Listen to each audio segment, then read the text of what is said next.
नमस्कार, आप देख रहे हैं बिहार की उड़ान यूट्यूब चैनल, जहां हर खबरें होती हैं सच्ची और सबसे तेज। बिहार से इस वक्त की सबसे बड़ी खबर सामने आ रही है। सरकार ने ऐसा फैसला लिया है जिसका सीधा असर आम लोगों और महिलाओं पर पड़ने वाला है। तो चलिए खबरों को विस्तार से समझते हैं, वीडियो के आखिर तक बने रहिए। नीतीश सरकार ने सारंग के सोनपुर में अंतर्राष्ट्रीय एयरपोर्ट बनाने का ऐलान किया है। 4200 एकड़ भूमि पर प्रस्तावित यह हवाई अड्डा हाजीपुर से डुमरिया के बीच दरियापुर चंबल क्षेत्र में बनेगा। सरकार ने इसे 2030 तक पूरा करने का लक्ष्य रखा है। इस एयरपोर्ट का रनवे इतना आधुनिक और लंबा होगा कि यहाँ दुनिया के सबसे बड़े यात्री विमानों में शामिल एयरबस A380 जैसे विमान भी उतर सकेंगे। बिहार के लव गुरु के नाम से मशहूर पटना यूनिवर्सिटी के रिटायर्ड प्रोफेसर मटुकनाथ चौधरी फिर चर्चा में है। उन्होंने फेसबुक पर लिखा, एक महिला उनसे प्यार करती है, लेकिन वह चाहती है मैं उसकी रचनाओं को पढूं और टिप्पणियां करूं। यह प्रेम है या ड्यूटी? प्रेम के बदले प्रेम होना चाहिए, सौदा क्यों? इस पर महिला ने कहा, आप किस लायक है कि मैं आपको प्यार के बदले प्यार दूं? आप जिस लायक है वही काम आपसे लूंगी न। पटना वाले खान सर का यूनिवर्सिटी बनाने का सपना टूट गया है।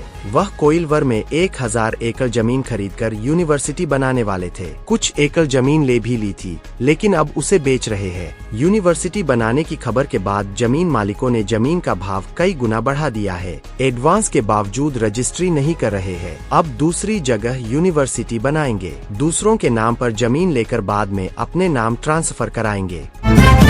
डिप्टी सीएम विजय कुमार सिन्हा ने यूथ कांग्रेस के विरोध पर कहा, जनता के सामने कांग्रेस की मानसिकता साफ प्रदर्शित हो रही। ये राष्ट्र के बढ़ते गौरव, विकास को देखना नहीं चाहते। पीएम मोदी विकसित भारत के लिए विकसित तंत्र को बढ़ा रहे हैं, लेकिन ये तंत्र के बदले षड्यंत्र कर रहे हैं। आज भारत की प्रतिभा का डंका पूरा विश्व स्वीकार रहा, लेकिन राहुल गांधी षड्यंत्र में लगे हैं। ये लोग राष्ट्र के हितैषी नहीं है।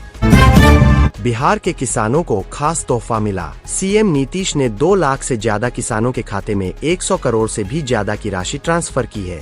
सीएम नीतीश ने कहा, किसान इस राशि का इस्तेमाल आने वाले दिनों में फसलों के लिए कर सकते हैं। कृषि इनपुट अनुदान योजना के तहत साल 2025 में बारिश से आई बाढ़ और मोन्था तूफान की वजह से बर्बाद हुए फसलों की क्षति के लिए किसानों को डीबीटी के जरिए रुपए ट्रांसफर किए हैं। बिहार विधानसभा में मैथिली ठाकुर ने बिना नाम लिए विपक्ष के नेता तेजस्वी यादव की तुलना दुर्योधन से की थी। अब इस पर तेजस्वी ने कहा, कुछ लोग विधायक बनते ही राजनीति का पूरा ज्ञान होने का भ्रम पाल लेते हैं। विधायिका की बुनियादी बातें समझे बिना ही उनमें एक जननायक के बारे में अपमानजनक टिप्पणी करने का दुस्साहस आ जाता है। सीएम नीतीश के निर्देश पर बिहार सरकार ने वर्षों से बंद मधुबनी और दरभंगा चीनी मिलों को पुनः चालू करने की तैयारी शुरू कर दी है। गन्ना उद्योग विभाग ने दोनों मिलों के लिए दरभंगा और मधुबनी के कुल 2401 गांव आरक्षित किए हैं। सकरी मिल को 1383 गांव, मधुबनी 686, दरभंगा 697 और रियाम मिल को 1018 गांव से गन्ना आपूर्ति होगी। सहकारिता विभाग इसका संचालन करेगा। प्रधानमंत्री किसान सम्मान निधि योजना को लेकर अपडेट आया है। दरअसल करोड़ों किसान 22वीं किस्त का इंतजार कर रहे हैं। इस बीच जानकारी आ रही है कि किसानों के खाते में 22वीं किस्त की राशि 2000 रुपए होली से पहले आ सकते हैं। जिन किसानों ने अभी तक EKYC नहीं कराई है, उनकी किस्त रोकी जा सकती है। बता दें कि इस योजना के तहत पात्र किसानों को हर साल 6000 रुपए 3 किस्तों में दिए जाते हैं।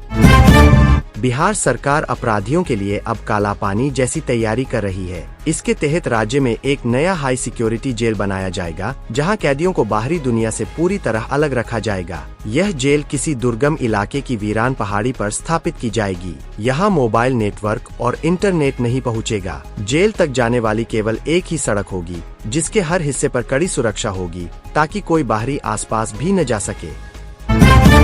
इलाहाबाद की स्पेशल पॉक्सो कोर्ट ने शंकराचार्य अविमुक्तेश्वरानंद और उनके शिष्य मुकुंदानंद के खिलाफ बाल यौन शोषण मामले में FIR का आदेश दिया है। इलाहाबाद के झुंसी थाने में FIR दर्ज की जाएगी। आशुतोष ब्रह्मचारी ने याचिका दर्ज की थी कि अविमुक्तेश्वरानंद के गुरुकुल की आड़ में बच्चों से यौन शोषण होता है। संत राम भद्राचार्य के शिष्य आशुतोष ब्रह्मचारी ने कहा कि 2 नाबालिग बच्चों ने उनसे आकर शिकायत की थी।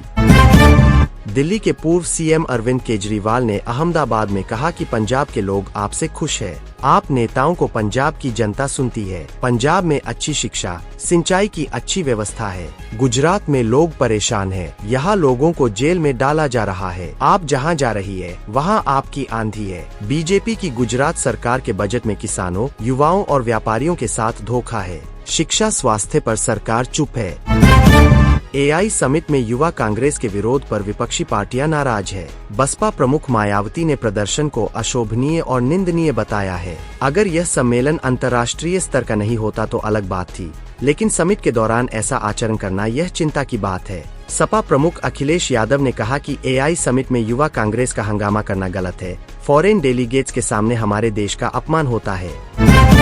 दिल्ली पुलिस ने दावा किया है कि कांग्रेसियों का एआई समिट में प्रोटेस्ट नेपाल के जेएनजेड आंदोलन से प्रेरित था। कोर्ट ने इस मामले में आरोपी यूथ कांग्रेस के 4 कार्यकर्ताओं की जमानत नामंजूर कर दी है और 5 दिन की पुलिस रिमांड में भेज दिया है। अदालत में पुलिस ने कहा कि आरोपियों को आपस में और डिजिटल सबूतों के साथ बैठाकर पूछताछ करना है। साथ ही यह भी जाँच करनी है कि प्रदर्शन के लिए फंडिंग कहां से हुई।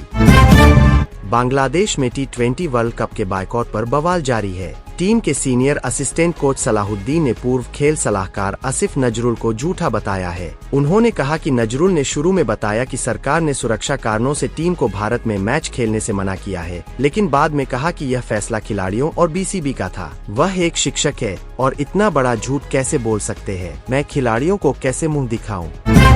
केंद्रीय गृह मंत्री अमित शाह 25 फरवरी को बिहार दौरे पर आ सकते हैं। सूत्रों के अनुसार गृह मंत्री का कार्यक्रम उत्तर बिहार के सीमावर्ती जिलों में प्रस्तावित है। इनमें मुजफ्फरपुर, सीतामढ़ी, पूर्वी चंपारण और पश्चिम चंपारण शामिल है। इन जिलों की कई पंचायतों का चयन केंद्र सरकार की वाइब्रेंट विलेज योजना में हुआ है। अमित शाह इन गांवों में चल रहे विकास कार्यों की समीक्षा करेंगे। यूजीसी ने देश में चल रही 32 फर्जी यूनिवर्सिटीज की लिस्ट जारी की है। इन विश्वविद्यालयों से मिली डिग्री नौकरी और उच्च शिक्षा के लिए मान्य नहीं होंगी। यह छात्रों के साथ खिलवाड़ है। इस लिस्ट में सबसे अधिक दिल्ली की 12 और यूपी की 4 यूनिवर्सिटी शामिल है। यूजीसी ने छात्रों से अपील की है कि एडमिशन लेने से पहले यूनिवर्सिटी की मान्यता आधिकारिक वेबसाइट यूजीसी पर चेक कर ले। भारत ब्राजील के बीच ट्रेड डील पर हस्ताक्षर हो गया है। इस डील के साथ ही भारत ब्राजील के बीच कई समझौते हुए हैं। ट्रेड डील फाइनल होने के बाद पीएम मोदी ने कहा दोनों देशों के रिश्ते और मजबूत हुए हैं। भारत ब्राजील के हित एक दूसरे से जुड़े हैं। टैरिफ पर अमेरिकी सुप्रीम कोर्ट के फैसले के बाद राहुल गांधी ने पीएम मोदी पर हमला बोला है। अमेरिकी सुप्रीम कोर्ट ने डोनाल्ड ट्रंप के टैरिफ को रद्द कर दिया है। राहुल गांधी ने एक्स पर लिखा कि प्रधानमंत्री मोदी समझौता कर चुके हैं। उनका विश्वासघात अब उजागर हो चुका है। प्रधानमंत्री दोबारा बातचीत नहीं कर सकते, वह फिर से सरेंडर कर देंगे। मुंबई एयरपोर्ट पर उड़ान यात्री कैफे की शुरुआत हुई है। एयरपोर्ट के दूसरे आउटलेट्स पर एक समोसा 150 से 200 रुपए तक मिलता है, जबकि उड़ान यात्री कैफे में समोसा 20 रुपए और चाय सिर्फ 10 रुपए में मिलेगी। यह पहल सरकार के उड़ान मिशन का हिस्सा है, जिसका उद्देश्य हवाई यात्रा को आम नागरिक के लिए किफायती बनाना है। नासा ने अंतरिक्ष में सुनीता विलियम्स के फंसने को खतरनाक बताया है। इस मिशन को अ कैटेगरी में रखा है, जो दुर्घटना की सबसे गंभीर कैटेगरी है। इसी कैटेगरी में कोलंबिया शटल दुर्घटना में ही कल्पना चावला का निधन हुआ था। नासा ने बताया कि सुनीता के मिशन में गंभीर खामियां थी। इसके लिए एजेंसी और बोइंग की आलोचना की है। सुनीत 2024 में अंतर्राष्ट्रीय अंतरिक्ष स्टेशन ISS में 9 महीने से ज्यादा समय तक फंस गई थी। अमेरिकी राष्ट्रपति ट्रंप द्वारा 10% ग्लोबल टैरिफ लगाने के बाद कंफ्यूजन की स्थिति बनी हुई थी कि भारत पर कितना टैरिफ लगेगा, क्योंकि ट्रंप ने कहा था कि भारत के साथ हुई ट्रेड डील पहले जैसी ही रहेगी। CNBC की रिपोर्ट के मुताबिक अब 18% वाला टैरिफ अवैध हो जाएगा और भारत को केवल 10% टैरिफ देना होगा। हालांकि डील के बाकी हिस्से वैसे ही रहेंगे जैसे तय हुए हैं।